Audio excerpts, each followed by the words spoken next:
Welcome to Nightlight. Step away from the mainstream and gather around as we enlighten the world and our realities and travel this cosmic journey we call life. Join us as we share with you and provide that beacon that can guide us all to a better way. Explore with us as we examine a metaphysical montage of spiritual insights, covering everything from the mundane to the magical, UFOs to unicorns, and everything in between.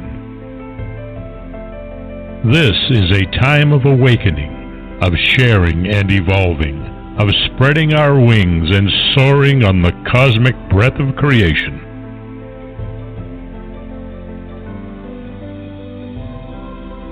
Come and join with other light-minded spirits as we weave our lights together to seek understanding, enlightenment, and, with a little luck, some wisdom. This is Nightlight, a reminder that you are never alone.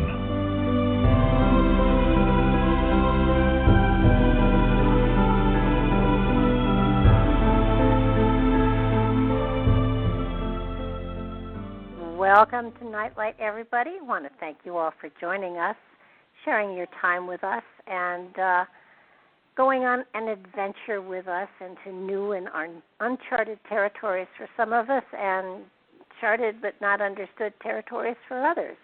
I want to thank Ken Quiethawk for his amazing intro. Please look for him on the internet. He's a native storyteller, and he and his wife, Deb, do an amazing job of preserving history and a manner of recording history and teaching it that is unique and probably a lot more effective than a lot of the ways we have today of teaching our children. And for those of you who are listening in archive on YouTube, please make sure you subscribe to our channel. It doesn't cost anything, and it does let us know that you're there. We'd really appreciate that. I have an amazing gentleman on with me tonight. I have Joshua Shapiro on, and we're going to be talking about a topic that fascinates me, has always fascinated me, and the more I've looked into it, the more I know I don't understand, but the more fascinated I become with it, and that is, of course, the crystal skulls. Joshua has been involved with investigating this crystal skulls and other world mysteries such as UFOs, crop circles, Bible code, prophecy, and ancient civilization since the early 1980s. He's the author and co-author of a number of books and has traveled all over the world to expand his investigations into these subjects, as well as given hundreds of public talks.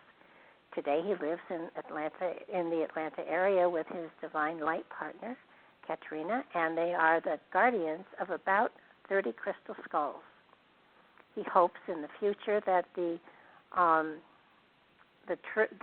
novel trilogy he's working on will turn into a full-length movie, and that the blue crystal skull he has traveled to find in the high mountain regions of the Andes in Peru will appear to him one day in the flesh, so to speak.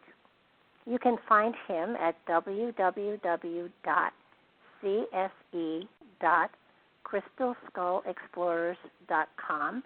Highly recommend you check out his website. It's fascinating, full of amazing material, and does highlight his multi-talented and multifaceted career to this point in time. So welcome to the show, Joshua. I'm so glad you're joining me tonight to talk about a topic that fascinates almost everybody. Well, thank you, Barbara. Any opportunity I have to speak about crystal skulls, I grab it. That's my Aries energy, so I'm happy to be here. It's a fascinating topic, and I am a stone person myself. I have done stone gem casting for a number of years, and I have always found that some of the crystals, some of the stones, speak to me in different ways, and I've not had the honor to work with a crystal skull. I have a crystal ball that does talk to me, but the crystal skulls appear to be a whole nother level or dimension of communication that is fascinating. And how did you ever, first of all, get involved with crystal skulls and realize that there was a level of intelligence connected to the skulls that linked you to other dimensions? Well, as we were talking before the radio show started, I wasn't planning on being involved with crystal skulls, but I did in my early 20s. I started traveling on faith, and there was one specific crystal skull that I had the chance to see in 1983, and I feel like, this was destiny. It just kind of showed up on my path as I was traveling, and this is I believe it's an ancient crystal skull called Ami, which is made out of amethyst quartz. So it was at an art gallery in San Jose, California, and I saw a picture of it, and I just had a tremendous response to that image, and then I got invited to see it. And generally what happens to me when I meet certain crystal skulls is I see them in my mind's eye, like they're around me, they're connected, they linked into my energetic field. And so, like as I'm thinking about me right now, I can actually feel the essence of the skull, even though it is with a private guardian who has not revealed their presence, because it was purchased, I would say about 11 years ago, and which is a shame because it's a beautiful crystal skull that has a wonderful energy to it. So anyway, I had friends at this metaphysical bookstore, and actually my first book, which was called Journeys of an Aquarian Age Networker, they were carrying it. It was actually in their window, which I thought was kind of cool because it reminded me of the movie called Joshua Shapiro, which is about an author, and it has his books in the window. So, I just went to visit them one day, and they took out the pictures of this crystal skull. And actually, while we were looking at the pictures, this was in San Jose, California. In Kalinga, California, there was an earthquake, and we could feel that earthquake in the store. The table was shaking, and I just thought it was very unusual that here I first see this crystal skull in a picture, and there's this outer earthquake while I was having an inner earthquake happen to me. In other words, I was feeling a shaking going on inside of me as well, which is usually, as you probably know, an indication that this is a very special experience or an acknowledgement of something like you're here to do.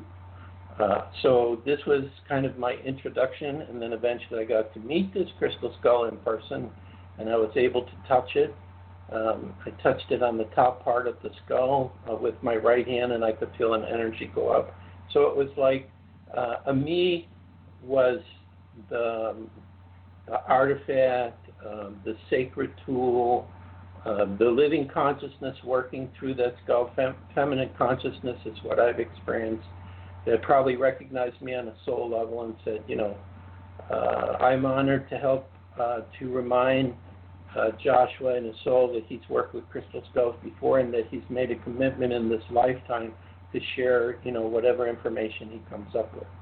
So that was kind of like what my first experience was. And then, of course, I didn't get to see that skull for many years. But then I started meeting other crystal skulls, and then I started having my own crystal skull. And then I met Katrina, and we worked together on this, which is good because when you have 30 skulls, I have enough trouble taking care of myself. So I need to have someone to help me because I feel like they're my children, and there's 30 of them. But, everything works out okay. And, I just learned from the skulls, especially from Ami, that they had a role to play, that they're vital and important for humanity to help us to create world peace on this planet, which probably many people right now don't believe is going to be possible with all the crazy things going on, but, I still believe that eventually, or as my future self, which we'll have to talk about it later on, I guess, tells me by 2037 to 2040, we will see peace on this planet. So that's the vision that lives inside of me, and I just accept it. So that's how I got started with crystal skulls. And then I just kept seeing more and more, and then I wrote books and did lectures, and, because they were saying, okay, now you need to talk about us and share and let people know what we are. Because, the image of a bone skull, a human bone skull, is supposed to be death and doom and evil. But, how can that part of our body, because we all have this bone skull inside of us, how can that be death, doom, and evil? It's a part of who we are. Creator gave us this form so that we could experience this classroom of creators. So, so I try to help people to understand that, these are powerful tools and objects that ancient cultures worked with, or probably were gifts from the gods, or very advanced civilizations. I mean, there's so many different theories about where they came from, and they're coming back now to help us to create peace. So this is their basic message. So for whatever reason, they selected me to help with that, and all of a sudden, I'm a writer, public speaker, even my music gets involved in this. So I just try to be a jack of all trades and figure out new ways how to share information about them. Well, I think that crystals, have always held a fascination for me, and I find that some crystals trigger an awareness or an awakening, and others don't. And I would imagine that every stone, every crystal has a frequency or a connection to something, and it's almost as though sometimes they call to you, and magic happens, and you're very, very aware, I know, in all of the things that I've read about that you've done, that you trust when you are drawn to something, and you trust that a door will open when you need it, and it happens. I went to a gem and jewelry show a long time ago, and I had been wanting a crystal ball, but it had to be special. And I didn't know what special was, but I just knew it had to be special. And at one counter, there was someone who had a crystal ball. It was absolutely clear, but it wasn't lead crystal. It was rock crystal. And I asked if I could hold it, and the man let me hold it, and it absolutely warmed to my touch, and then it tingled. And I looked at him, and I asked what it cost, and he told me, and I said, I don't have that money right now, but I think this is the stone this is something I need to have. And he looked at me, and he said, well, take it with you and send me the money when you can. And I looked at him, and I said, well, do you want my name and address and phone number? He said, no, you'll send it to me. And so I walked out of this place with, for what was at that time for me, and still is, a pretty expensive piece of quartz, but he just gave it to me and said, pay me when you can. And it was like, the people that were with me looked at me and like, are they coming for him in white coats? Because, but it was the most unusual thing I have ever experienced. And I mean, I've had it for years and years and years, and it's a crystal I work with, and it gives me a warm, fuzzy feeling every time I hold it. So. Well, this is the same with the crystal skulls. I, of course, had an opportunity not only for myself, but to talk to a lot of people and listen to their stories. And it's very similar to what you described. They may be at a fair, they may be in a store, maybe even on the internet, because eBay has a lot of crystal skulls.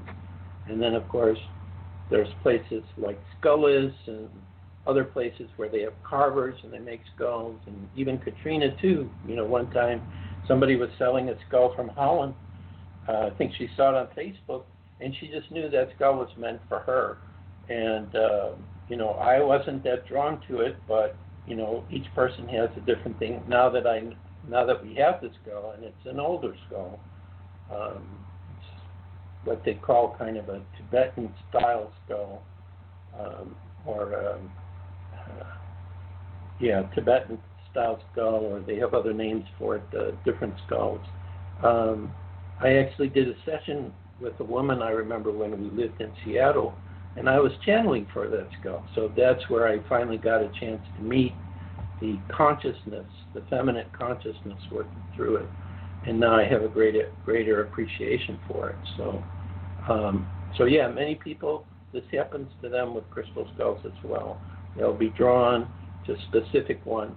I mean, the first crystal skull I received, which is called Portal de Luz, which is a 10-pound smoky quartz skull made by a very good carver in Brazil, so it's a modern skull, but it still has this consciousness that works with it, and the name Portal of Light seems to reflect the nature of the consciousness, and we've had a great time traveling together, and sometimes people don't believe I do this, but we're just in sync with each other. When I do my lectures and I start out with music, whether I'm playing, well, I wouldn't be playing my guitar, it would be where I'm dancing to the song I've selected, because it gets everyone together and gets them up and builds the energy.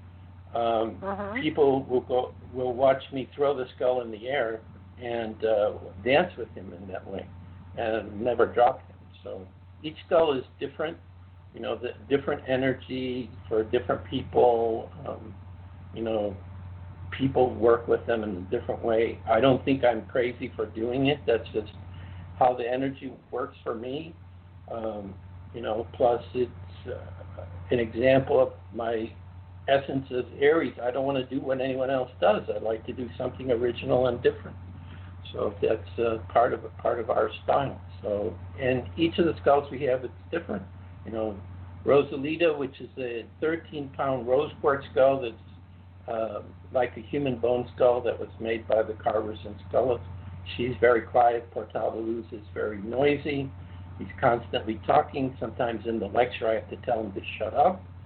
I'm trying to focus on doing the presentation for the people, and he's saying, Dad, you got to tell them about this and that. I say, yes, I know, but be quiet. I got to tell them about this other thing first. So, some of your listeners may think that, people are crazy. They're talking to a stone. But there is a living consciousness that I think works through all the stones. But with the skulls, it just seems to me like I'm dealing with, like another type of being, a dimensional being, a galactic being, a council of beings. Sometimes some of our skulls will let the consciousness of other skulls, like well-known skulls that want to share their energy, but they're not there physically, will come through the skulls. So, in discussing crystal skulls, we're not dealing with a simple subject, which is a stone in the shape of a skull. There are other things going on, special energies, healing. Sometimes Portal de Luz is sitting around me when I'm writing, and then I go into another state and I look back at what I wrote and I go, where did that come from? And so somehow it's creating an energy in the room, so I'm more receptive. So it's just, it's a grand adventure, but at the same time, if a crystal skull comes to someone, which is meant to go to that person, they pick us, we don't pick them. That's the only way I can describe it. Then either that skull is coming to help that person in their life, in their spiritual evolution, or like what's happened to us, is where they say, Dad, Mom, we want to be out with other people. We want to help. We want to share our energies. We want to make a difference in their life. So you need to go out and talk about us and share. And sometimes during a lecture, one of the skulls that we bring will say, talk to us. And with me, it's telepathic. I hear it in my thinking voice. It's like when I read, I hear my thinking voice. So when they're talking, I hear it in my thinking voice, and they'll say, I would like to visit with that person. Would you please go over and give me to that person? So sometimes I'll do that. So you just never know when you're doing a presentation or event with crystal skulls, what is going to happen. Sometimes a person didn't feel like they had any connection with the crystal skull at all, and they'll go through and they'll get very emotional, or they'll go through a healing process or a cleansing. It's totally unpredictable. The best part I like when I do the presentations is usually there's at least 2 or 3 people. As I'm talking, they're nodding their head. They're in 100% sync with me. They understand everything I'm talking about. They're having the same experience. So that's my confirmation that I'm doing what I'm supposed to do. Oh, absolutely. And you know, the more the book of yours that I read was Journeys of the Crystal Skull Explorers, Travel Log Number 2, Search for the Blue Skull in Peru. And what I found was I kept seeing the fact that these, at least the message that I was getting, was that they really create a portal for energy to flow through them to you that you can draw upon, that is a different frequency, if you will, and that there obviously is a consciousness there. It's just like there's a personality there. It's just like you and I have different personalities. We're both spirits, but our spirits have a different personality.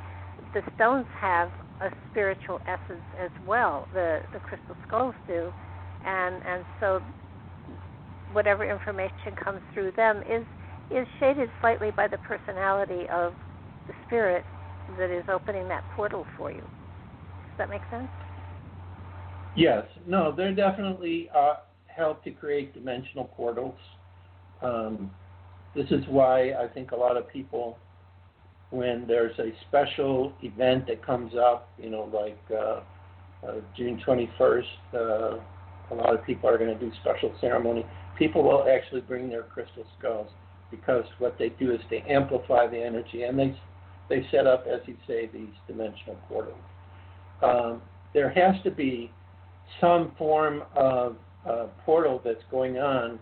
I mean, it's not just because Portal de Luz, portal is in his name, but with all the crystal skulls, you know, it just seems like there's different dimensional beings or spirits who say, we want to have a contact with humanity, but we can't come down in our true form, because they'll run and they'll be afraid. You know, like if an extraterrestrial came down in their true form, they may look nothing like us.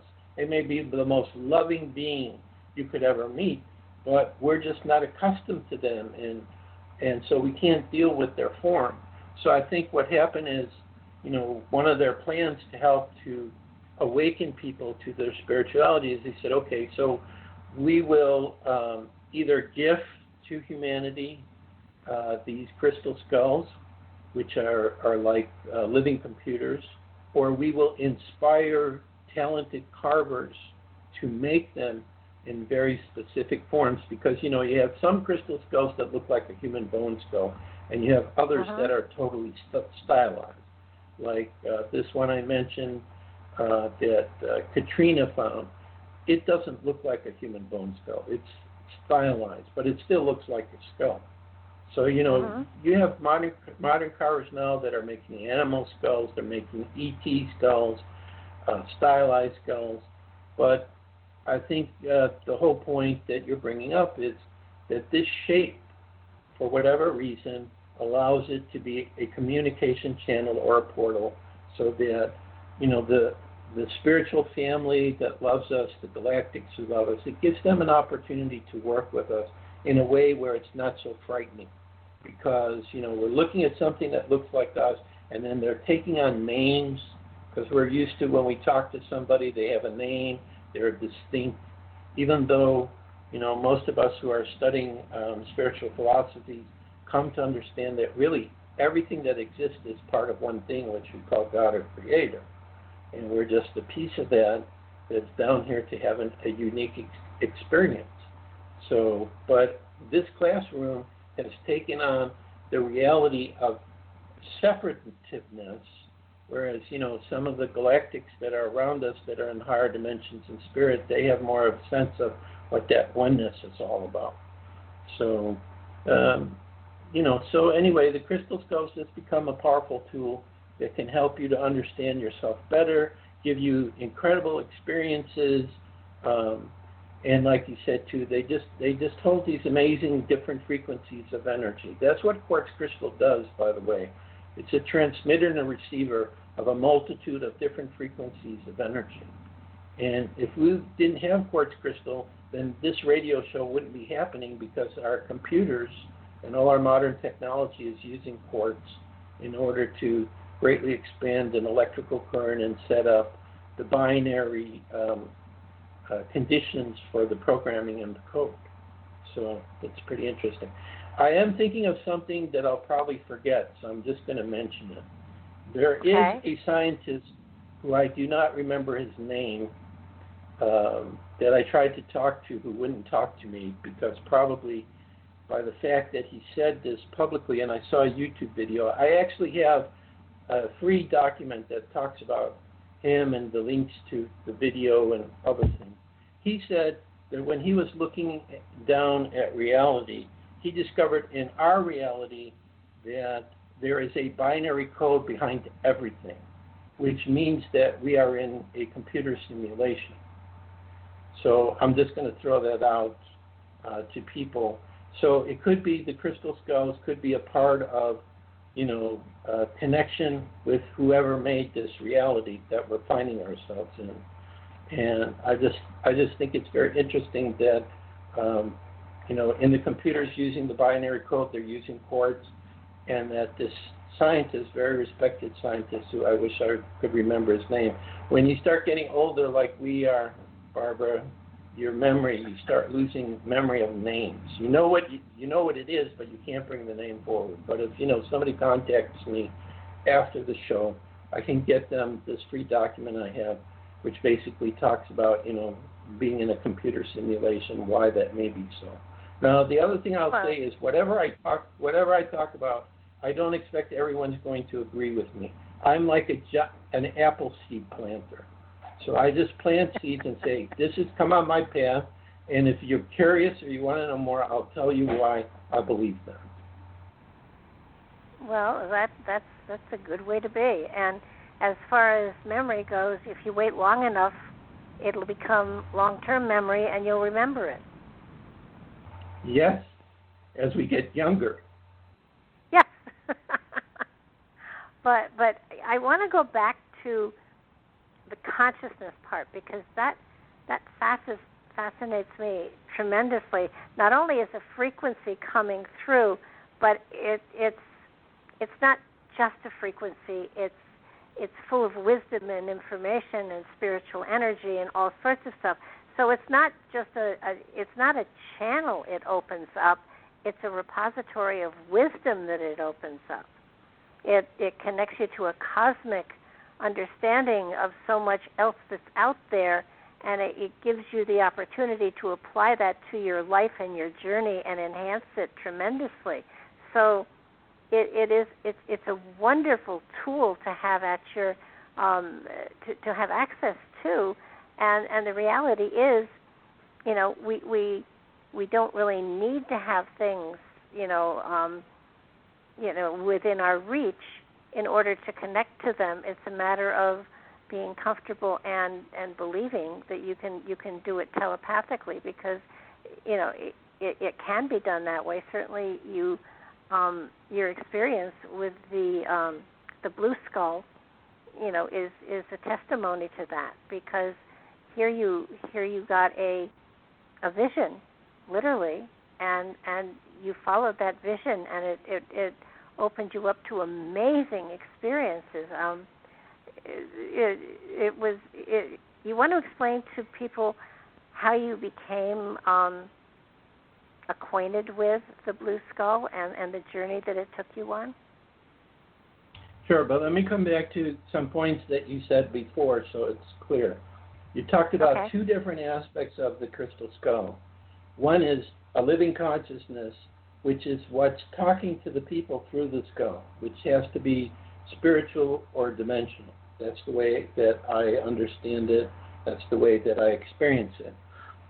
Which means that any beings that are on this level that want to have a conversation with us could use the skull as the vehicle to make that happen. Okay, the next thing that you said, which also is true, is quartz crystal.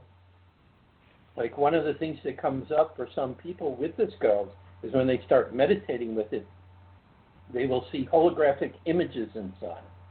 Holographic images represent a recording that these skulls are making of everything that's going on around them, probably, the vibrational frequency of it being recorded in the crystal, which possibly because the person has, the gift of inner vision, they're able to see it reflected inside of the skull, and it's like watching movies going on. So the skulls are also able to be a repository.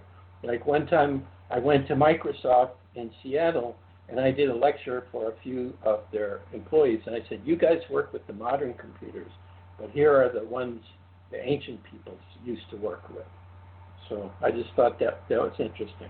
Okay, now coming back to the blue skull, what the listeners need to understand is I'm going out on a limb by writing an entire book about a crystal skull that I've been looking for, which I have never seen in the physical. Okay, I have a vision of it. It is here with me right now as I'm talking about it. I can see it in my mind's eye. It sits, the position I normally see it around me is on my left side in front of me at about a 45-degree angle above me. So it's right there, and the sensing that I get is that there are sacred tools and artifacts which have existed like this blue skull. At least this is the communication that I got from it, especially when I was looking for it in Peru, and I was, out in nowhere land. I was high up in the Andes Mountains, no lights, nothing, camping, and I'm not a camping person. I don't know what I was doing. I didn't know how I was being guided. It was quite an amazing adventure, but I'm going and I'm trying to see this skull, so I could say to people, there is this blue skull. It really does exist. But I only have visions of it, and even as I'm looking at it now, it's a vision, but to me, it's very solid. It's right there. Now, Barbara, let me tell you something I do in my talks, which seems to confirm I'm not crazy about this. What this blue skull will do, this is what I do in my talk, is I'll ask you, I'll say, would you like, first I'll explain to them like I do in the book, which I'm going to come back to that because it's a whole other story here, but I'll say to them, would you like to experience this blue skull? And everybody goes, yeah, it sounds great. It sounds like it's an amazing skull. I say, well, here's what it does. It will come and sit on my right hand, and then if you put your hand over my hand, then you can experience the energy of it. So I remember, I think I was in Ohio, there was one person where I said, okay, the blue skull's sitting, and this person literally was sitting in their chair, and they were next to the wall, and they just flew back into the wall behind them. And then I've had other people who put their hand, they said, we don't know what's going on that hand, but that is a really intense, high vibrational frequency. So that's a way that I'm able to share with people some aspect of it. So anyway, getting back to Peru, so I start seeing and hearing about this blue skull inside of me. And really the way that it came about is I was in Peru, not looking for it, and we were going to go to Machu Picchu. We were staying at a hotel in Lima, and we had this guy who I had met before, and he told me, but we never were able to find this, that they had some crystal skulls in the museums in Peru, that they actually found, artifacts of crystal skulls. So he's eating a breakfast with us as we're getting ready to fly from Cusco to Machu Picchu. Or no, we're in Lima. We're flying a plane from Lima to Cusco. From Cusco to Machu Picchu, you take a train. And then all of a sudden, he stands up for no reason, and he points at me and he says, Joshua knows where there's a crystal skull in Peru. And I'm going, is he crazy? How would I know? I barely know anything about this country. But then I had the vision. And in the vision, I feel myself being pulled to the northern part of Peru, and I see what looks like a procession of indigenous Indians, not like Native American Indians, but Indians that live in the northern part of Peru. And they're going through a jungle area and a path, and there's like a priest in the front, and he's holding something in his hands. And I said, I know that's a crystal skull, and if it's one I know, it's got to be sky blue, because since I was a young boy, sky blue has always been my favorite color. You know, not dark blue, sky blue, this white blue that you see in the sky sometimes. And so, you know, so that was the end of it. But after that happened, it wouldn't leave me alone. It's like for 6 or 7 years, I would keep thinking about, what was that all about? You know, why was I being pulled to the northern part of Peru? Am I never going to do anything about this? Am I never going to try to go see if it really exists? And then I just had some other experiences that came up, which is too long to tell. And eventually, I think it was in 1999, it just worked out that I could go with a couple of people, and I went to the northern part of Peru. I was told by Andean shaman who came to Chicago where I was living that there were remnants of Atlantis in the northern part of Peru, and obviously I believe crystal skulls came from Atlantis. So I just had to go to find out if I was crazy or not. And then I didn't know, even when I went to Peru, I knew I was going to the northern part, but where exactly, which part?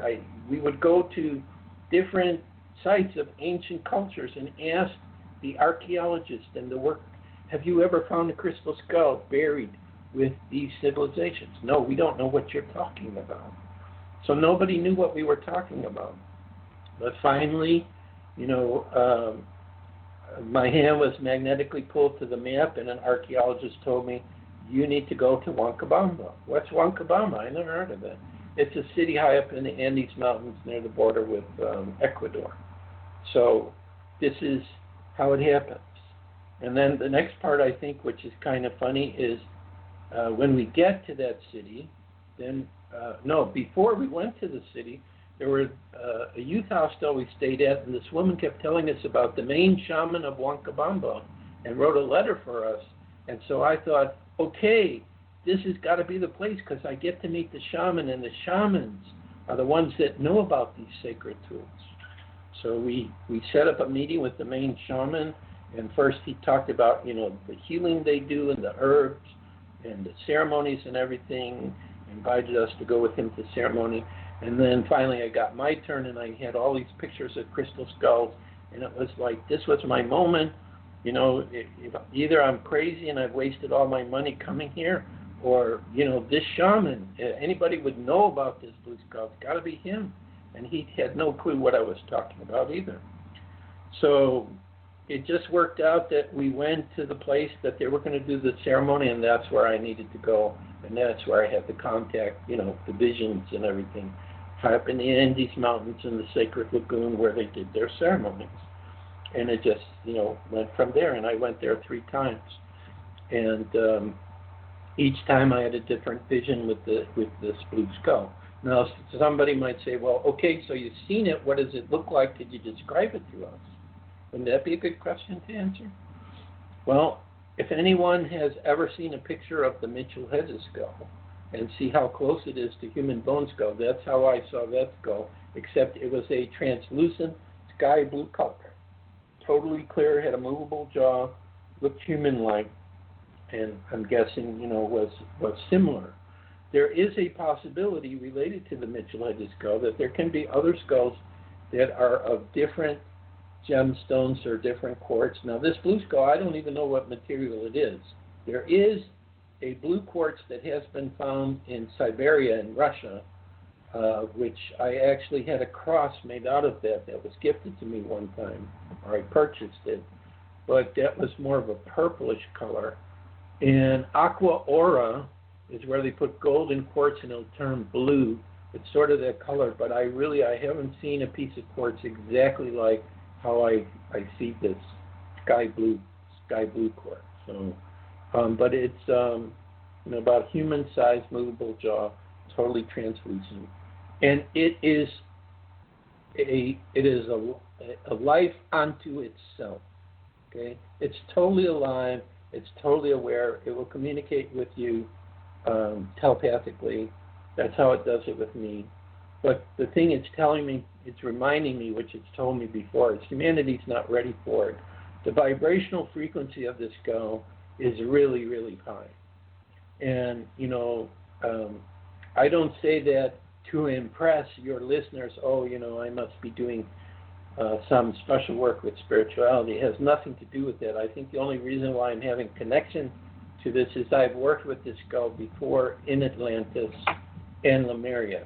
And that was one of the visions I had when I was out there high up in the Andes Mountains. I saw a Lemurian temple, and I saw the blue skull with 12 other skulls in glass cases in a circular room in that temple.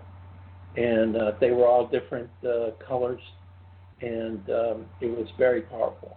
So I just think that I worked in that temple, and I had some connection with the skull, and so, it's bothering me to talk about it and tell people about it, and, saying that it will appear when it decides and not when we decide. So whether, I'm going to find it or not, or whether, since it's here in the room with me, it could just appear right now on this table where my computer is if it wanted to. But I think we're not ready for this skull. I think its energy is too high. We have enough trouble dealing with the crystal skulls that we already have. So, because they're a catalyst for a lot of powerful changes for people. So, absolutely. Anybody who's ever worked with crystals understands that they, when their energy goes through you, it changes you. It tunes you to a different frequency. And if you think about the frequencies like you do a radio dial, it doesn't mean one is better than another or anything like that. It's just a different frequency. And it helps to tune you to the cosmos, so to speak. And the more open you are to be open to the frequencies that are out there, the more comes through you, the more that you begin to understand yourself and your own purpose and your own direction. And it's not so much you become a prophet for the ages as much as you become to more greatly understand the spirit and the connection that you carry within. So it is an amazing experience. Yeah, so let me tell you a profound statement I heard from Spirit, which is kind of relating to what we're talking about. Spirit once said to me, whatever you can imagine, you can only imagine it because it already exists somewhere in God's infinite universe. Uh-huh. So what I'm saying by that is, if I'm seeing this blue skull, it may not be here in our physical reality at this time. I think it was in the physical reality like during Atlantis and Lemuria.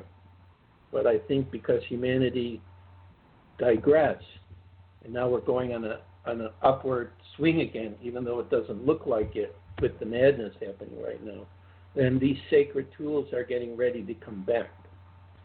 So I believe that this blue skull, well, let me put it this way.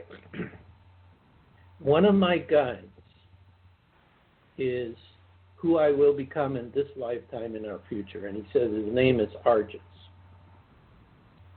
And Argus, when I think about Argus, I see the blue skull in his reality. Now, we're talking about between 2037 and 2040. Okay? Now, how we get from where we are now, where we have this mad situation going on, to where we're going to come into a time where I see where Argus is, where everything is very peaceful and harmonious, where we're having contact with all kinds of different beings, beings that exist on this planet who are keeping themselves veiled, like the inner Earth people, the hollow Earth people, Sasquatch, some ETs. I just see that everything's going to be opened up for us. But, I have no idea how we get there. I assume the crystal skulls, because this is what I've been told, that there's a certain set or sets of them, 13, 24, 26, I don't know. 13 comes up a lot, but I see multiple sets. That they're going to come back like the blue skull. And as you said, the vibrational frequency that they hold will help us and humanity so that we can make this shift to go into this higher vibrational time, peaceful time, some people call 5D. that we'll be headed for.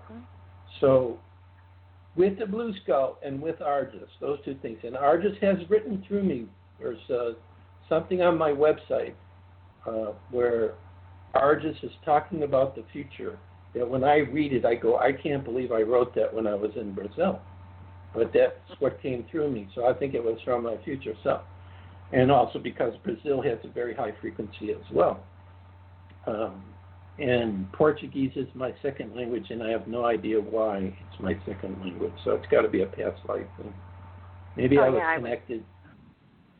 Yeah, no, I was going to say Marco Polo, but he was Italian. But Italian and Portuguese are very similar. I've actually talked to people in Portuguese who were Italian, and they pretty much understood what I was saying. So it's interesting.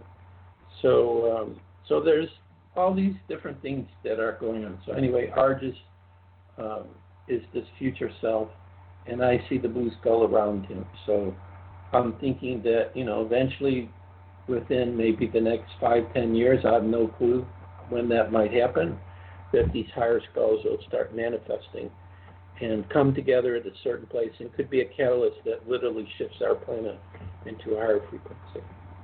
So, well, I would, I would agree with you. I do think that consciousness is raising among humanity, and that at some point in time, we'll be able to dimensionally phase into other timelines, into other realities, into other dimensions. But we are so tied and linked and anchored to the physical at this point in time that that's just not appropriate. And hopefully we will get to a time where we can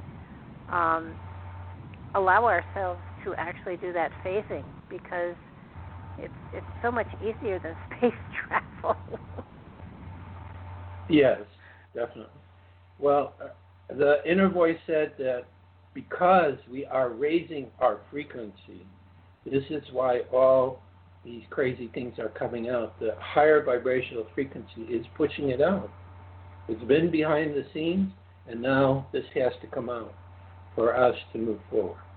So I think this is a part of it. Plus, all these young children being born now, I've talked to some of them, and it's like, I cannot follow what the heck they're talking about. They see into these other dimensions so well. It's like, could you slow down for me? I think I'm pretty good at this stuff, but I'm not following what you're talking about.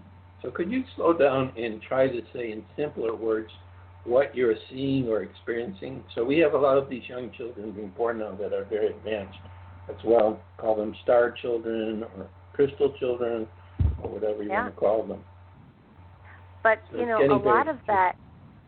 a lot of these children, I believe, and it's only my philosophy for today, it may change tomorrow, so, don't quote me too terribly, but it feels to me as though they've always been there, but we have been so regimented as a society that we have literally shoved that aspect of them down by culture, by what the parents and the teachers and the religious communities have shoved into children, so that they have. Children today are more open and are able to be more open, and therefore the magic that they have within them isn't dimmed down. It's encouraged by parents who are aware that magic is there. And today, so many people are don't look down at children when they say something that is so unique, because they understand that it's coming through them. It's the truth. And my generation, your generation, we were really structured by the academic system, by the society, by our religion, by all of the modalities that are, you have, this is how you grow up, this is what you do, this is how you follow a life, you go to college, men, and you get married, or women, you go to school and you get married and you have children and you are a good, dutiful wife. Well, society has changed, And because it's changed, these star children, who I think have always been born through the generations, but, you know, a lot of them were put into institutions because they thought they were crazy and stuff like that. But I believe they've always been there, but we haven't recognized them and enhanced and embraced the magic that they bring into this reality. Exactly. So anything else you want to ask me about crystal skulls? I know a lot of people, you know, I know you see them in stores all over the place. If someone wanted to work with a crystal skull, with the consciousness, with the energy is there, how would they choose one? How would they find one that would communicate with them? Well, I'm not sure if it still exists this way because so many people are having struggles. But there are either local stores that will have crystal skulls in them, you know, spiritual stores, spiritual bookstores. We used to have a source, but it was in China, and I have not heard from my source for a while, and I think things are going really crazy there right now. So there can be, you know, people who are selling it on the internet, on eBay or whatever. Now, as far as which one do you choose? Well, I would say this. Let's say, for example, you've never had a crystal skull and you want to get one. Then what I would suggest is get a small one that you're attracted to or whatever. Don't worry about, you know, its energy or anything like that. You need a practice skull, okay? So you can kind of get used to having it, sleeping with it, take it with you, doing meditation with it, taking it to special places, you know. So it's kind of an experiment because the key is eventually the skull is going to find a way to communicate with that person, whether it's telepathic, if it's dreams, a vision, it could speak to you, like Katrina hears distinct voices, I hear it in my mind's voice, you know, so it's an adventure and an experience. Also, you might find yourself drawn to a certain type of stone, or because they're making crystal skulls out of every gemstone you can imagine. Now, it's not just quartz, which was the first ones that came out. It's every gemstone you can imagine, every shape. So it's just the idea of looking around, go online. You know, you can also, the people can also talk to us and say they found this one. We can have a conversation with them. But you can't make any mistake. Okay, this is the thing you need to understand. No matter which one you choose, it isn't a mistake because it's going to teach you something. Okay, so if you start with a small skull, practice skull, then it will give you a better idea of really what you want. It's usually not a good idea, and I know people will do this, where they'll say, and they've done this to us, I want you to pick this skull for us. And, you know, with Katrina, what happens to her is the skulls talk to her, and they will say, okay, we want to go to that person. So that's how she knows it. But I always think it's better the person goes through the process of, you know, deciding which one they feel drawn to or whatever, have an experience with it, learn about how it communicates, the energy, and so on. I mean, they might pick one and they might feel nothing, so they pass it on. But what I find most of the time is if a person wants a crystal skull, it's because they already have a strong affinity with it, you know. I mean, sometimes people, they listen to what happens to people and the amazing experiences and say, oh, I want to get one, and nothing happens for them because they think that the skull is going to, you know, do everything for them, and that's not what they do. They're there to encourage the person to develop their own creative skills and their spiritual skills and their life. It's a tool. It's there to inspire them. And, you know, they might get a healing from it or whatever, but then the skull will teach them, well, now you know that you're a healer. This is how you can start to heal yourself. So they're really a tool and a teacher to help people because it's like a comment that you said. We don't need any tools outside of ourselves. We have everything that we need inside. But what's happened in the physical reality is we get these tools as a catalyst that gives us a reason or an excuse or whatever you want to call it to have an experience, to learn about ourselves, and to try to work with our gifts. So, and another one of my statements I would make is that you can never make a mistake, no matter what you do, because you're going to learn through everything you're going to learn. So you can't make any mistake. And the other aspect of it is let's say you have a new experience in front of you. What's the worst that could happen to you? Nothing changes. So that's not so bad. But the best thing that could happen for you is everything could change. So it's kind of like, when we're talking about, am I crazy enough to quit my job and go to Peru to look for the blue skull? I'm giving up my source of income. Okay, I don't know what I'm going to do when I come back. So, that's how life is doors open, and some people, they don't know what's on the other side, so they don't go for it. I happen to be a person where if I'm feeling there's something there that's important, I have to go for it. I mean, I'm not going to see myself jumping out of an airplane. That's not for me. But, going to travel to a certain place that I'm drawn to and not even knowing what's going to happen, well, yeah, that's an adventure. That draws me, so I would do it. So we each have that thing inside of us. I think that people have to realize, too, that you have to trust your own intuition. And, if you feel drawn to something, that there's a reason for it. So, explore it. I can remember I worked a Renaissance Festival in New York for 8 years, and one of the jewelers was wrapping stones and selling them. And I was looking at the pile of stones that he hadn't yet wrapped, and there was an agate there that was probably the size of a little bigger than a quarter, and it called to me. It was a slice of agate. It was polished, and it was like I picked it up and I held it, and it was like, and I said to him, I have to have this stone. Can I buy it from you before you wrap it? And he said, no, I'm going to wrap it and make it a piece of jewelry and sell it. And I went back to him a number of times during the day, and I finally said to him, look, I want the agate. If you have to wrap it, I will tell you immediately. I will unwrap it. So why waste your silver? What would you pay? What would I pay for it if it was wrapped? And he told me, and I said, I'll give you the money now.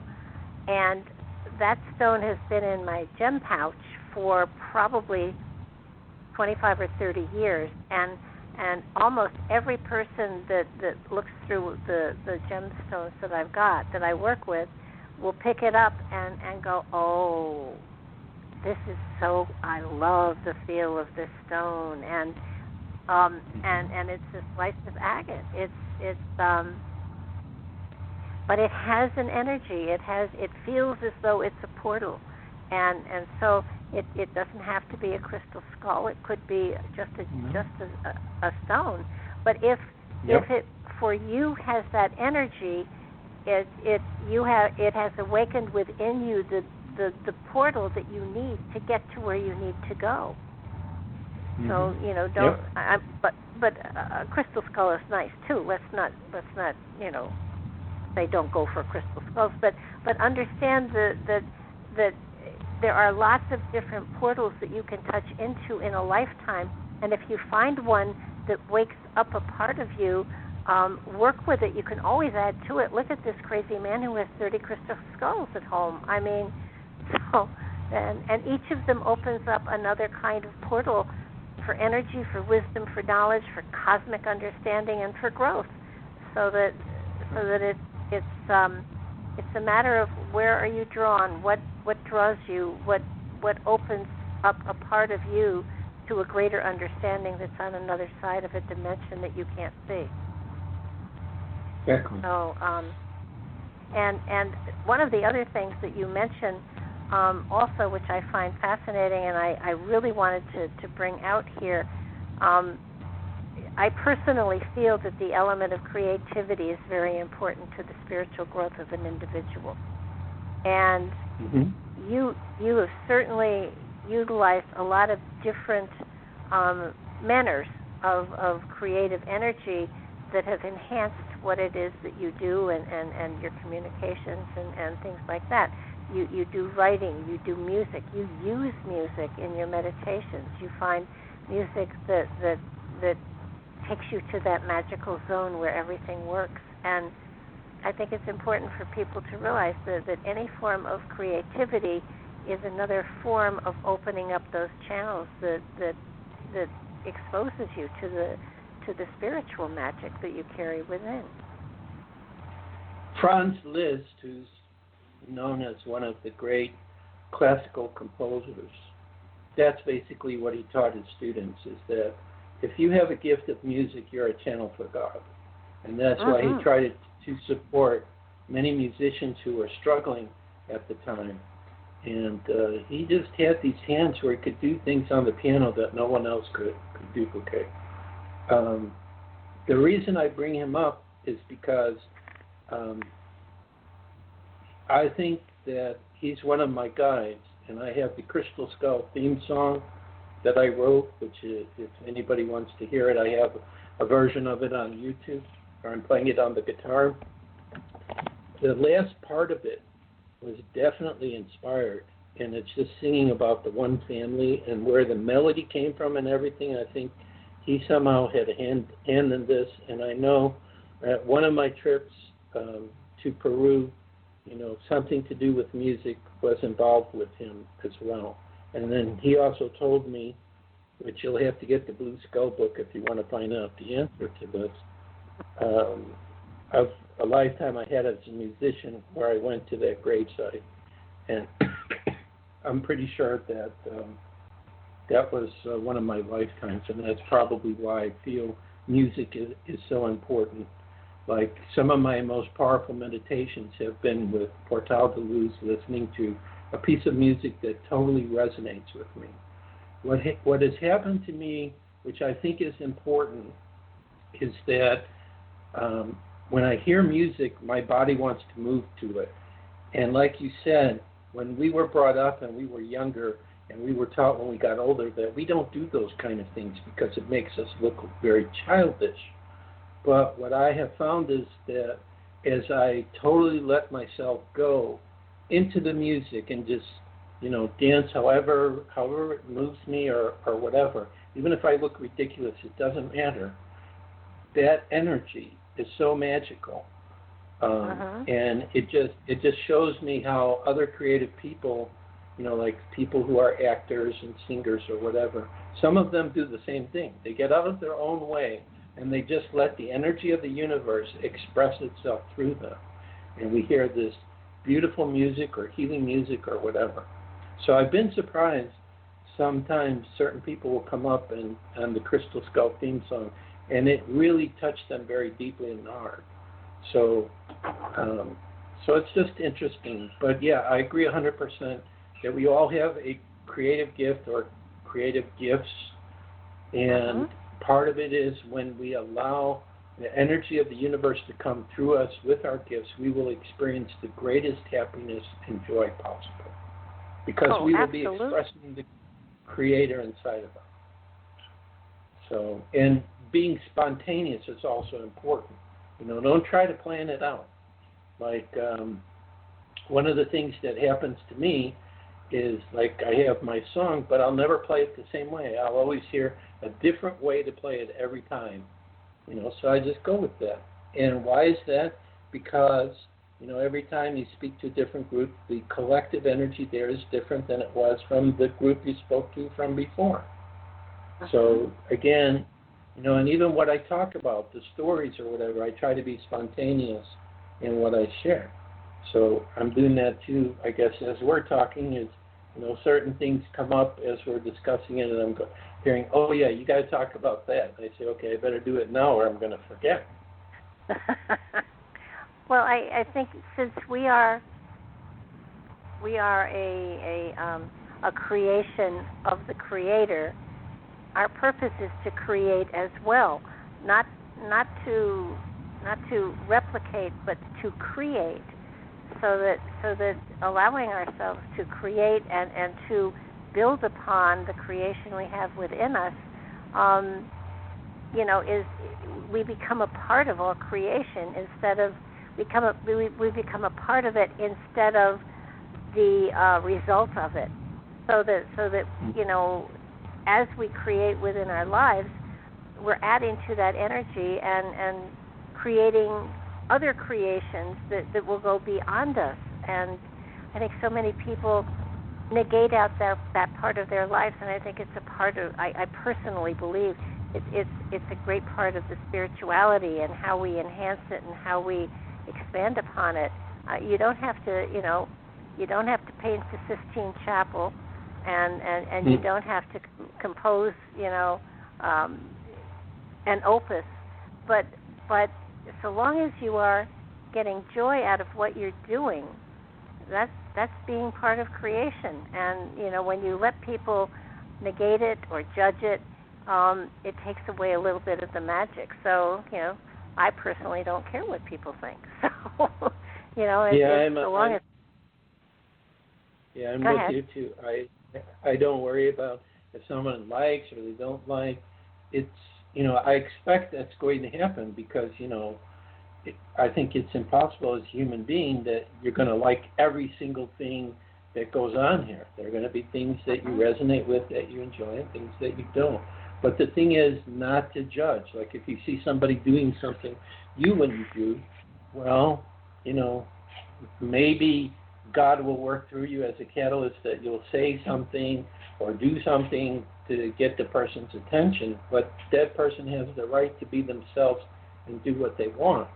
But the other key, I think, with the creativity is that I think most people have no clue that just by being who we are, and if we allow that creative spirit to come through us, we become a catalyst for positive changes and awakenings on the planet. Like you may be around, like this happens to me sometimes. It's Beryl say, you see that person over there? Yeah, I don't know them. Okay, but we want you to talk to them. Why do I have to talk to them? I don't want to interrupt them. No, we'd like you to talk to them. So use your chutzpah, as we say in Jewish, in Yiddish, and go over and start a conversation. And there's something you're going to tell them that they need to hear, that you have the right way to say. Okay? So you have two choices. You could either go to the voice talking, forget it, I'm not comfortable doing this, I'm not going to do it. Or, okay, sure, I'll go try it.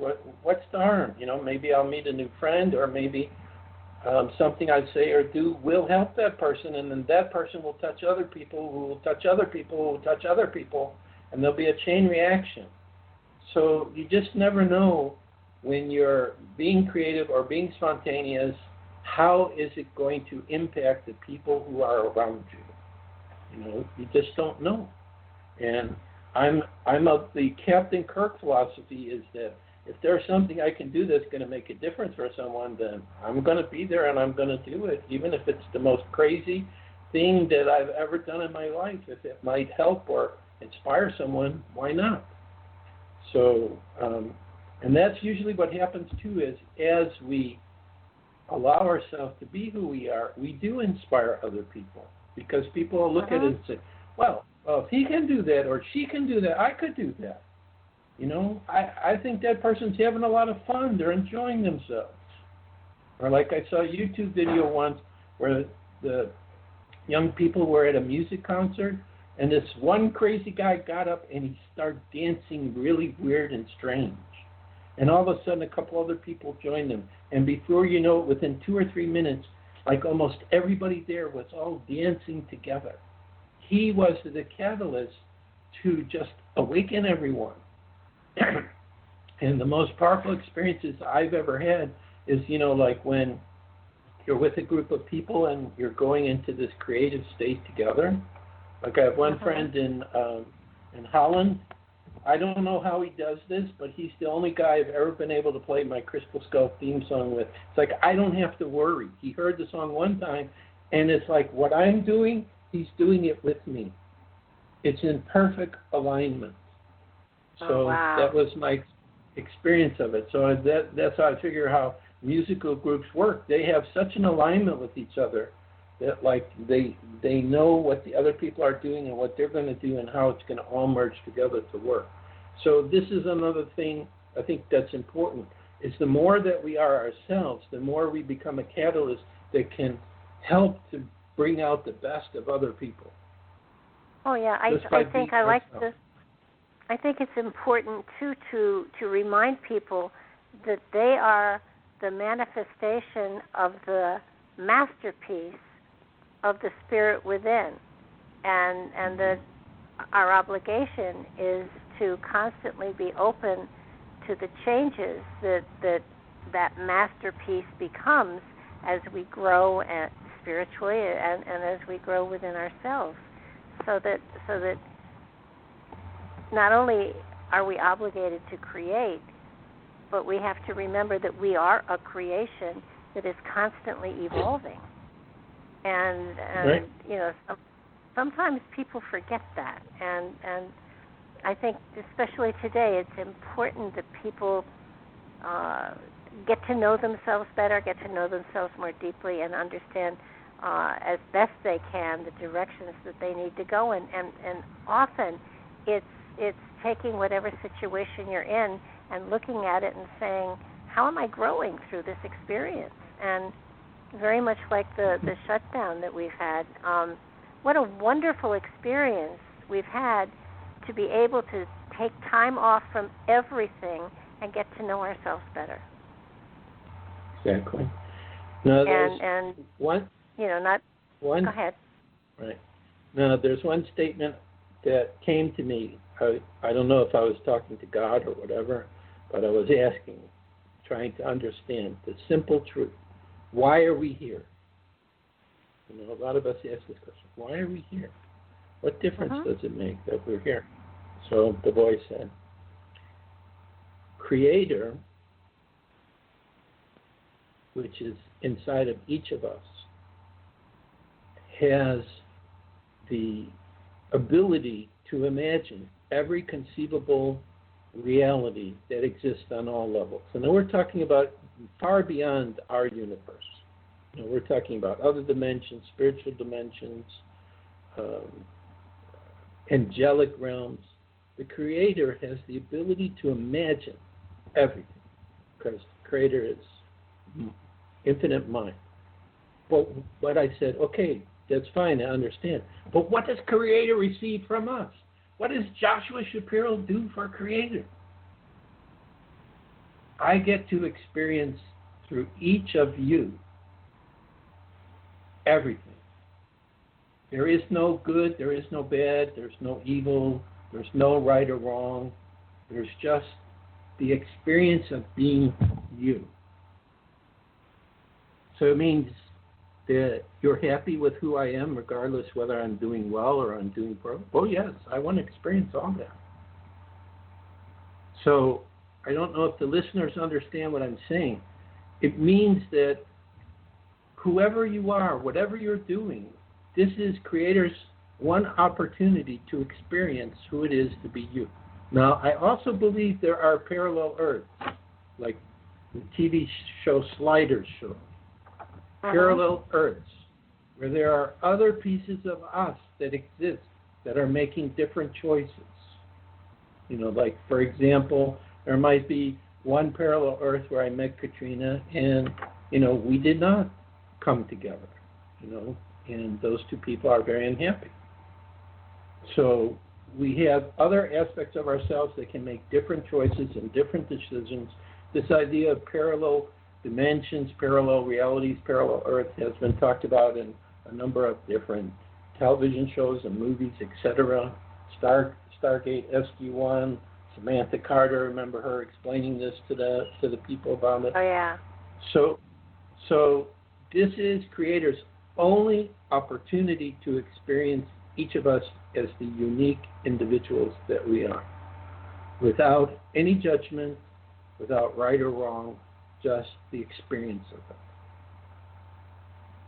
So to me, that explains everything. It explains why one person, let's say, has a good life, one person doesn't, because the soul decided, I want to have those challenges. I don't want to have challenges. I want to have an easy life, whatever. We might not remember it, but whatever our experience is of who we are, this is the opportunity of the Creator to experience through us. And of course, Creator loves all of us, and He doesn't have favorites. Like, I was brought up and taught the Jews are the chosen people. Well, that's not true. We're all chosen by Creator. Creator loves us equally. Okay, but Creator has to give us free will so we can have our experiences. Or whatever our experiences are, they're perfect. Everything is perfect. Okay? And so that to me explains everything.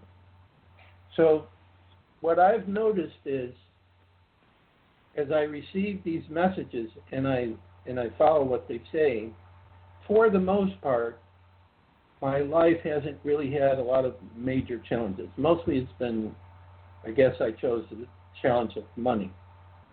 Because, for a lot of us, especially when we're on the spiritual path, it's hard to try to do this work and have it evaluated and be able to make a good living at it.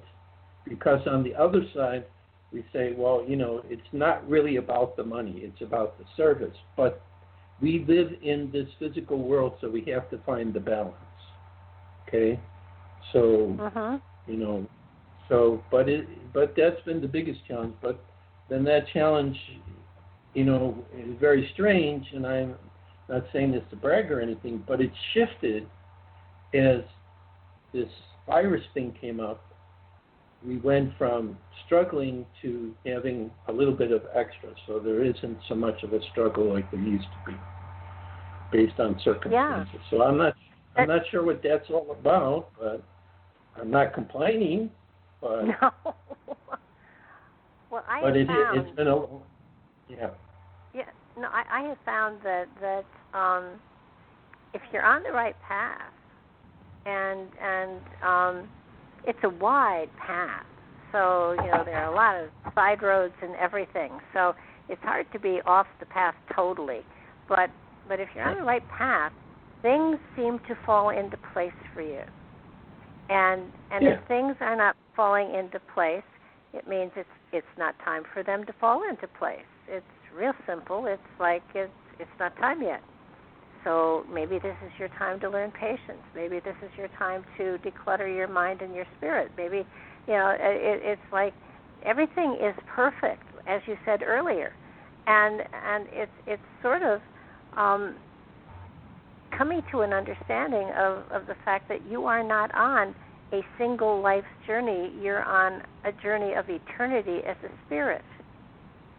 And that makes this lifetime different. It doesn't in any way diminish it, because it's a stepping stone, and without this stepping stone, the journey stops. So, it's necessary.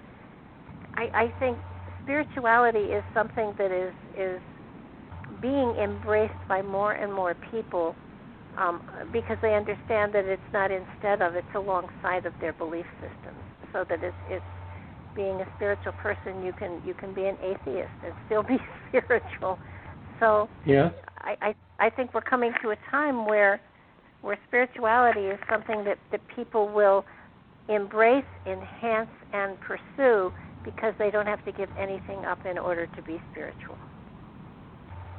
Or they're just discovering they have this other part of themselves that's been there since day one, and now it's time to take a peek and see what it might do to help your life, or find out why people who have taken that peek are, generally happy, not being so fearful by what's happening in the world right now, and still believe that there will be a positive outcome through all that's going on.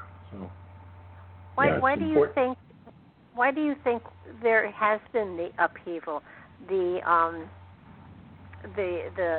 pandemic, the time out, that the entire world took a time out for almost 3 months?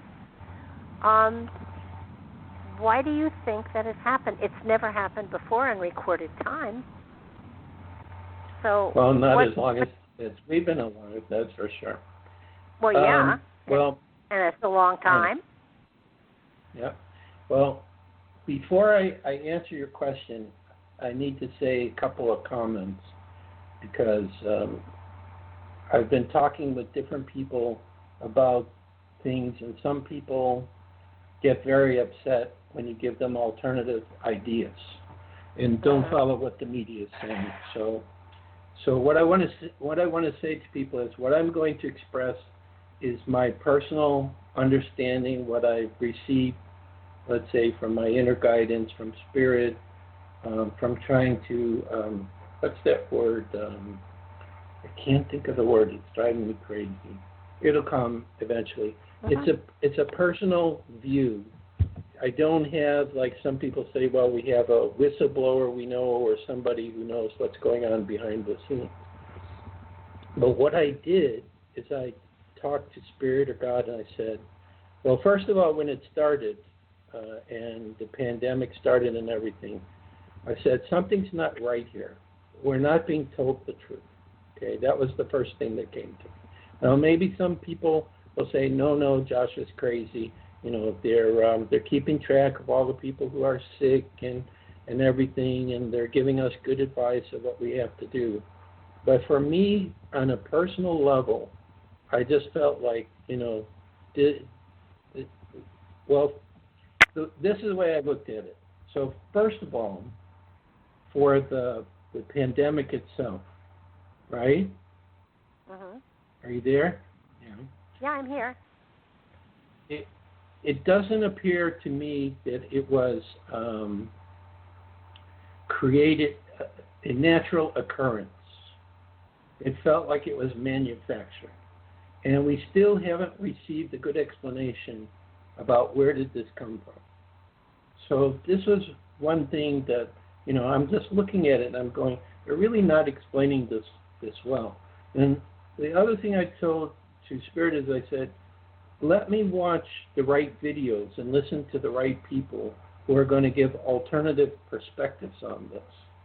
And so I started to do that, and a lot of what these people were talking about made sense. I mean, listening to a guy who was installing the 5G and then he quit because he understood the vibrational frequencies of the 5G, what it was doing, or even that Wuhan, which is supposedly where this started, was the first city in China where they completely installed 5G. So it's just like a lot of different things were coming up that was not following, let's say, what the media is giving. Because anytime we have some kind of challenge, they're always going to give some explanation about, you know, why is this happening and how does it work. And actually right now what they're doing is they're telling you what's going to happen next, which is also what they did in 9/11. Discernment, that was the word I was looking for. I knew it would come back. So discernment is very important when you are listening to whatever it is that they're talking about related to this. So what I'm trying to do is I try to come from a neutral perspective, and I try to look at everything. And as we said, everything is happening in divine perfection. So what is happening through this that is necessary to help humanity? So obviously, one of the things I think is that, you know, we've heard from a lot of different people, whistleblowers, people talking about conspiracy, all kinds of things going on behind the scenes. I think that what we're seeing right now is kind of proof and evidence that these things that the people have been talking about, that there is groups that want to try to change our world. And I know, and I think many other people will agree with me about this, the world as we know it is never going to go back to where it was before. It's just not going to happen. Yeah. And I think what's happening now, what I'm seeing with people is, as like here in Georgia, we pretty much, we've had some things happen, but there hasn't been the lockdown like there have been in other places. There hasn't been the laws like where you have to wear a mask or you can't really go out or do things. You know, it's almost right now like if you go out, it's almost like it was before, except for the social distancing and some people wearing the mask. But what I think people have to do is they have to use discernment.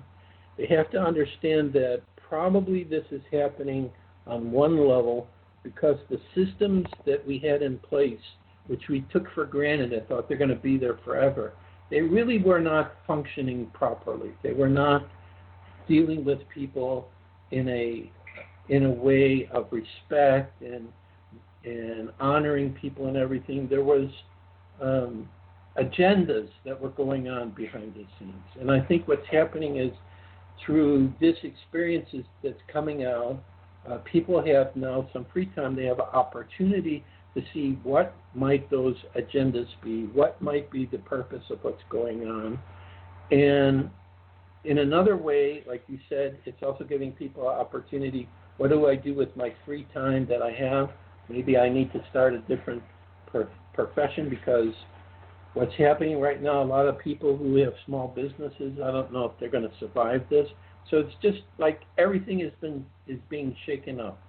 And a lot of us knew that there was going to come a point where this shaking up was going to happen, but I don't think we thought it would happen so quickly through a pandemic. But one of the things that I saw, so I'll mention this, but I don't know where I saw this. I think somebody showed this video on YouTube, is where this gentleman was talking about that somewhere in Congress or some kind of meetings or something like this, that in the early part of 2019, they already had the name of the virus and they already created some kind of legislation for it, which eventually President Trump signed in 2020. So it was like this was already being planned. So this is why you have to use your discernment, because you're going to hear all different kind of theories, and I'm not asking anyone that's listening to me to believe one of these theories or the other. But when you start looking at all these different pieces, you start listening to the doctors who are talking about how dangerous the masks are and how it can affect people and actually make them sick, you start to wonder if, what's being told to you is really the truth. So I think what this is all about is humanity needed to be shaken up. You need to be awakened that the world as we know it was coming to an end, that there is a new world, like we talked about, a time of peace, and this is part of the process that we're going to be going through to reach that utopia, which I don't know if it'll be 2037 to 2040.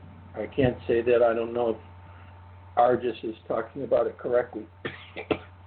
But I think what it's also doing besides the free time is I've been watching the series Heroes. It's very interesting what I'm drawn to watch. Heroes actually had an episode where there was a pandemic in the future, exactly like what we're seeing now, where people were sick and they had to wear masks and everything.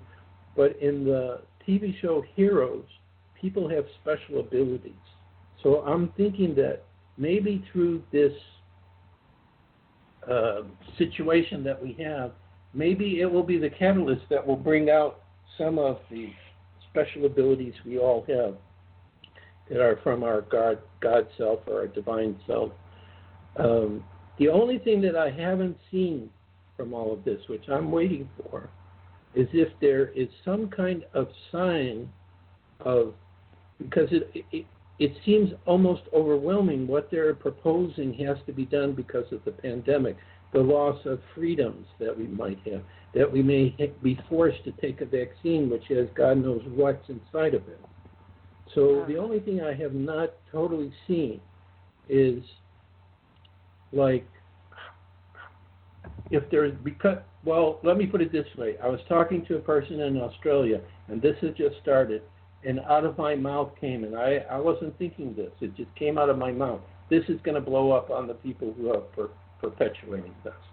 But I haven't seen any sign of, like, how will this be balanced? Will this just bring a lot of people together, and when they start doing these things that we're being told are not for our highest good, will people stand up and say no, and there'll be so many people standing up that say no that will change it? Will there be divine intervention that could happen? Will the galactics do something? If there are these people that live inside the Earth from advanced civilizations, as I believe Atlantis, Lemuria, or the people that live in the inside of the hollow earth with. They might do something. There's so many possibilities. Now, the only clue that I remember that I saw, which is very interesting, is there's this special black ops project they have called Project Looking Glass. And in Project Looking Glass, I think they got this technology from the Galactics that they've been working with. What they were able to do is to say, okay, we have this situation, and they use the power of their mind to imagine different possibilities. We want to create this, and then through this, it's almost like a crystal ball. They would see the result of what it is that they wanted to create. Well, some people were talking about Project Looking Glass, that there is a future that no matter what they do, they cannot disrupt this future. This is very profound. So in other words, what I'm thinking is maybe all of this is happening and the people behind it think, okay, this is our last chance or this is our way to do it. But Project Looking Glass is telling them no. The future, as Argus shows me, is there will be total peace and harmony on this planet. And no matter what you try to do, no matter what you try to initiate, it is eventually going to fail, and you cannot change that future. So I've said a lot of different things here. I hope most of it makes sense. And again, it's just ideas that have come to me as an individual, listening inside. So I think that what it is that this is the changes to our world, because this is happening everywhere now. You know, this is not just here in the United States. Every country has been affected by this. Okay? And so the end result of this, I believe, eventually will be the positive future that Argus decides. But how we get there from now, I'm not sure. I do know one key is not to come from fear and stand up for what you believe in. And don't just blindly accept what's being told. Like, for example, when I had the one email with my friend in China who does the crystal skulls, he told me point blank, the government of China is not reporting accurately how many people are catching it. Now, this is back in January and February, and how many people are dying. They gave a very tiny number. So I think they used China, and I saw some video, too, from someone else, what it looked like, and it was total chaos there. I think that China was their test country, and I think that their virus has mutated because, I don't know, when I'm going outside and I have a gift where I extend my energy, I'm just not feeling this virus that much. Now, it could just be because, you know, in Georgia and we have a lot of sun, that it's not as powerful here as it is farther up north, where, you know, it seems more people have it. And I'm not discounting that the virus doesn't exist. But I would finish with saying what I heard from another person, which I don't know. You know, I just keep watching videos, and each video I watch has another profound idea about it. They were saying if you study the number of people who died from the flu or were infected by the flu or emphysema, I think, it's a large number. But we didn't call it a pandemic. Why are we calling this a pandemic? So a lot of it just doesn't make sense. So I think you just have to use discernment with this and, you know, just recognize that this is part of the divine plan, that we need to go through this process in order to shake people up to see that there's a different way that we can live and help each other, and probably this will bring us closer together. And it's unfortunate, but always some kind of catastrophe needs to happen for people to say, you know, I don't care if I like that person, or we have to work together in this, and this is the only way that we will resolve this issue. I tend to agree with you on almost all of it. The message that I was getting, and of course, it just comes through me, so I can't tell you exactly who it came from or what, but the message that I got was that it was created. It was not something that happened naturally, and that it was used, or its intent was to cull the population in China And what happened was it got out of control and mutated. But what I find fascinating, very much like you said, now I live right outside of New York, so I'm in the bullseye. So I definitely, the element of masks and gloves and everything is still very much a part of my life, and not that I like it, but it's required. And what I have found fascinating over the last 3 or 4 months, I do readings for people, and every time I spread the cards to read for someone, I looked at them, and I swear to you, Joshua, there was nothing that would suggest that there was this kind of chaos going on. And it was sort of like, how can this be 30, 40, 60 people, and there was not any of this devastation or fear or sickness or illness. And I'm not saying that people aren't passing away, because they are. They're crossing over. And, some people got the flu and actually died from it. But a lot of the people that passed away had other conditions, and people pass from the flu all the time. So from what I was seeing and from what I'm experiencing, and from the people that I've come in contact with, which I will admit is not as great as it used to be, my feeling was that we were being told one thing, but reality was very, very different. And we were all put on time out. And I keep wondering, why were we all isolated? And one of the reasons I got was that there were major changes coming, and they had to keep us isolated so we couldn't get together and fight the changes that were coming. Yeah, that's what I believe too. And so you begin to look at it all in a different light, and it was sort of, why not just give us the truth and let us deal with it that way? But apparently, for some reason, we have been given half-truths so constantly over the last 3 to 4 months that everybody plays I doubt it with everyone else. And is there a vaccine coming?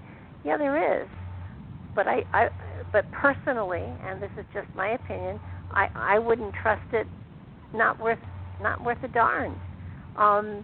They say there's another wave of it coming. If another wave does come, it will be because somebody released it, not because it came back naturally. Yeah, exactly. There was a video I saw of a gentleman who had a dream, and he didn't even know that the pandemic was going on. And in the dream, a shaman appeared to him and was talking to him about the pandemic, and mentioned about the vaccine, and said, whatever you do, do not take that vaccine. So it's really difficult to know exactly what's going to be coming up. But the thing that I've been waiting for is to see whether it's a group, there has to be a group of people that already know that this was going to go on and happen and so on, or spiritual beings, I don't know. But there's going to be something that will come up that I think the truth will be shown and people will be in shock. Somebody who, like, for example, could be a person who's very reputable, that everyone trusts, that will have this evidence. I just don't know exactly how it's going to go, but I think the bottom line is humanity needed to have this shock, to wake up, to recognize who we truly are as divine children of God, and that it's now time for us to not have a blind eye to what's going on around us.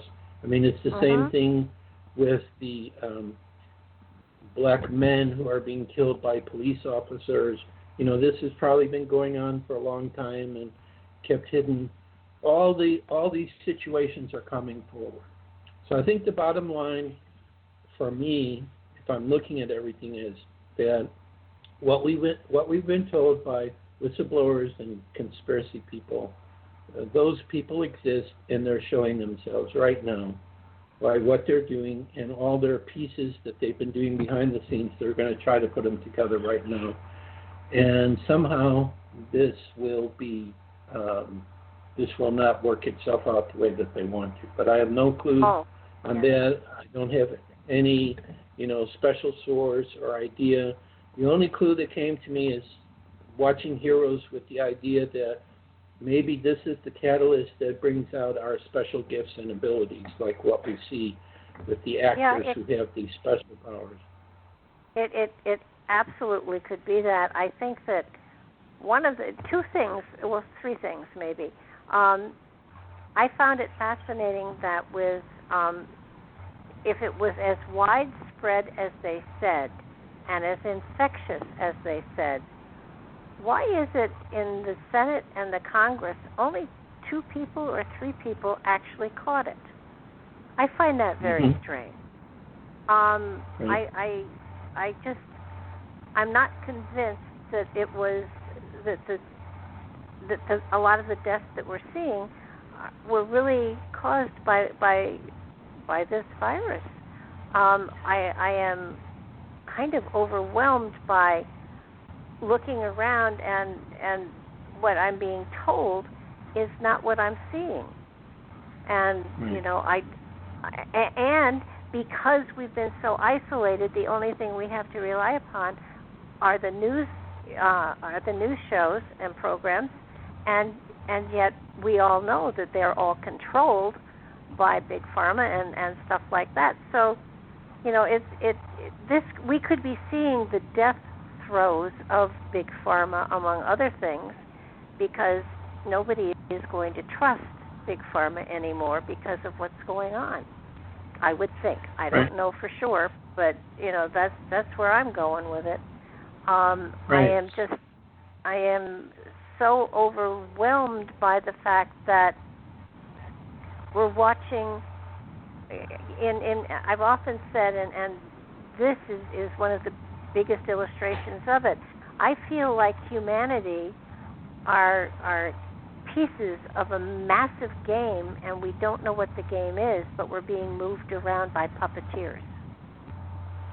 Yeah, and I think we are coming.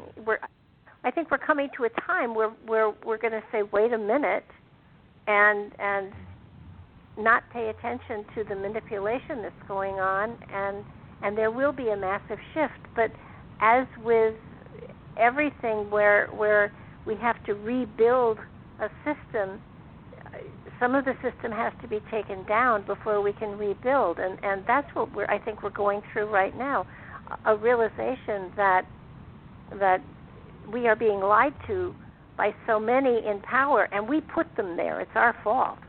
But we're being lied to and manipulated by them, and the only way we can change it is by not violence, but by removing them from power and putting people in who have a greater authenticity. Mm-hmm. Yeah, I mean, hope. These numbers, these numbers they're giving us, I don't know where they're getting them. It's almost like they're making them up.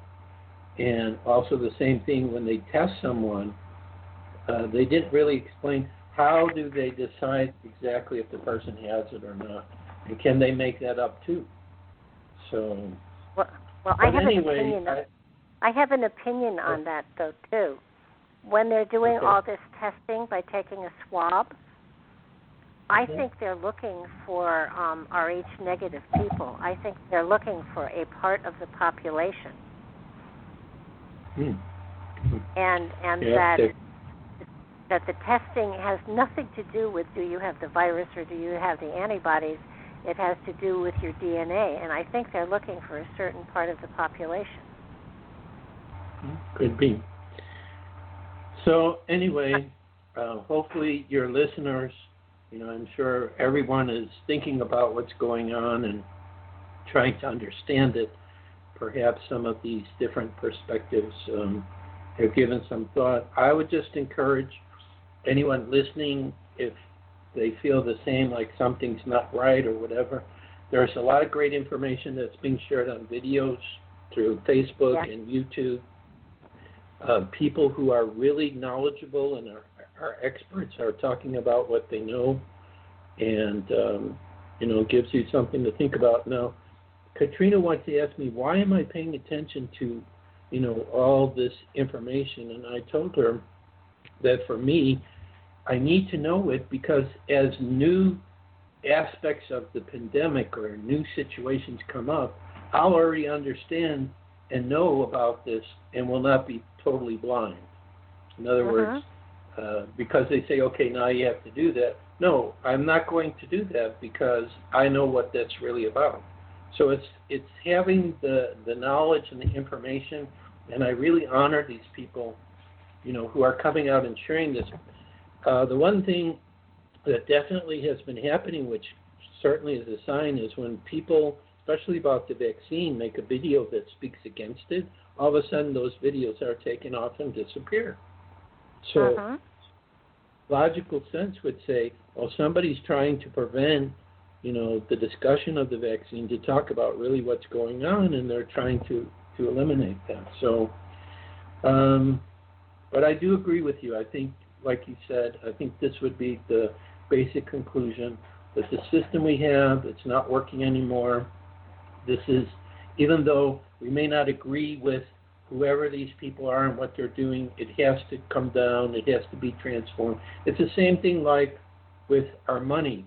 I've been very involved with Bitcoin since 2017. I got a message it was very important, and I actually have some Bitcoin, and on my computer I'm even what they call mining it, which means I'm actually helping to create more Bitcoin because this is a digital money. I believe that our money system is going to change, and it's going to go more digital, just like our phones went to, the cell phones, the mobile phones we have, our letters went to email, everything is becoming digital. So, to me, this man who came up with how to build these systems with the digital currency, and it has survived since 2009, this is another sign of change. So I think we see these kind of changes like everywhere. And, people need to just look at everything and just be prepared. And I don't believe that, the feeling that I find most people have, they think, it's going to go away now, or President Trump said the virus is basically done. They're going to find a way to keep this going and to continue it.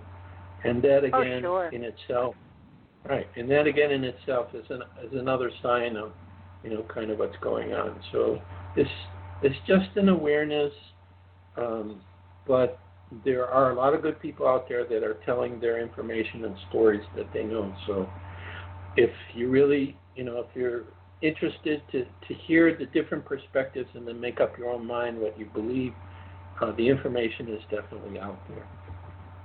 And absolutely. I find a lot of and also though honoring, remembering that this is a wonderful opportunity to pursue the spiritual journey and the spiritual understanding, and to do it with creativity, and to do it with meditation. And meditation isn't prayer. Meditation is more listening than it is speaking. So that find time to go inside of yourself, and while there may be chaos outside from time to time, it doesn't have to be chaotic inside. And you will weather a storm much better if there's peace and tranquility inside of you. The storm will go around you if it really will. Right. So or you go ahead. No, it's just use this time productively. And it can be on a personal level as well as a physical level. Right. Or, if you're listening to some information and it troubles you or you're not sure, then go into meditation. Try to quiet the mind, try to link into spirit and to Creator, and see if you can get an inner explanation, for what's happening that makes sense to you. So, and the other thing that's really, really important is if it makes sense to you, it doesn't have to make sense to your neighbor. the only person that's important about the wisdom that you get from inside of you is to you. Yeah, like one of my best friends I've been trying to share some of this with, and he believes what the media is saying, and I can't talk to him, so I just stopped. I just have to accept it, because it's not our role to try to convince anyone that's listening on this show or people we know. I'm just a sharer of information. So if I find something I think that has value or is truthful or is important, I'll share it with people, but I let them decide if they agree or if they don't agree. So, but I just think we've had a lot of signs that show that definitely, whatever's happening, we're not being told the truth. We just need to go day by day, not come from fear, send out the love that we have inside of ourselves, try to help and work together with each other, enjoy life, do the best we can, and eventually we'll get past this. And I do believe that a golden age is coming. This is what Argus shows me. It's the only vision that I can see. So, but I've always known that to get from where he's showing me to where we are now, a lot of things are going to have to go through transformation and change. So now it's really happening. As many of us felt we would see this, so we'll see where it takes us, and and just keep praying and visualizing, that all will be well, and that there is a purpose for this, and it will take us to the right place. That's basically it. Oh, absolutely. And if you have a crystal skull, that's a good thing to use for your meditation. Work with it, send out loving, positive energies, participate. There's always some type of world peace meditation going on. So we have different ways that we can make a difference in this. If any of the people listening, whether it be tonight or in archive, want to get a hold of you, how would they get a hold of you? How would they, where's your website? Okay, so again, our main website is CSE, that's like Crystal Skull Explorers, CSE.crystalskullexplorers, plural.com, or our email is crystalskullexplorers@gmail.com. So that would be the easiest way. Also on Facebook, I don't remember off the top of my head, but if you look up Joshua Shapiro, do a search on Joshua Shapiro, Crystal Skulls, you should find me there. We're pretty much on most social media sites, LinkedIn, Instagram, but easiest way is just go to the website or send an email and we can talk. One thing I will mention that's been interesting for me is today and yesterday, there were two new individuals I talked with who had two new crystal skulls that showed up that looked like they were pretty old. So that could be a sign that some of the older skulls, because we're going through these challenges right now, they may start to surface, start to go to new guardians in order to be used by them to help to bring a more positive, loving energy for the planet. But that would be the best way. Yeah, you just mentioned something that I did want to bring up, and hopefully we have some time. You can't carbon date crystal, so how do you know if they're old, young, ancient, or premature? How do you age a skull? For the most part, it's either based on the type of carving done. If there's tool marks on there, it can be the energy that you experience, but that's going to be a personal perspective. There isn't really a scientific technique because carbon-14 dating doesn't work with inorganic substances. But, you can tell by the energy. Like, when I was on a TV show, these people had skullists make a duplicate of one of the very old crystal skulls, and it was there to be part of my interview, and it had no energy whatsoever. It was totally blank. It was the form, but it had no energy, no consciousness. is totally blank. So sometimes you have to work with the frequency of the energy. The very old skulls have recorded, what humanity's done over thousands of years, sacred ceremonies performed, healings done with them. So they're going to have some really powerful energies connected to them. But also, too, some of the older skulls were misused. Like Mayans and Aztecs may have done human sacrifices where they would take a person's heart out and put a skull in there. So I've met a few of those skulls too where it has man's inhumanity to man that were old, that were not respected. So it's like anything else. It can be used in a very powerful, positive way, loving way, or it can be used in a selfish way, in a manipulative way. So, but the skulls probably gifted to us by the very advanced civilizations or the galactics, those have such a high energy around it, there's no way that they could be perverted in their use. Wow.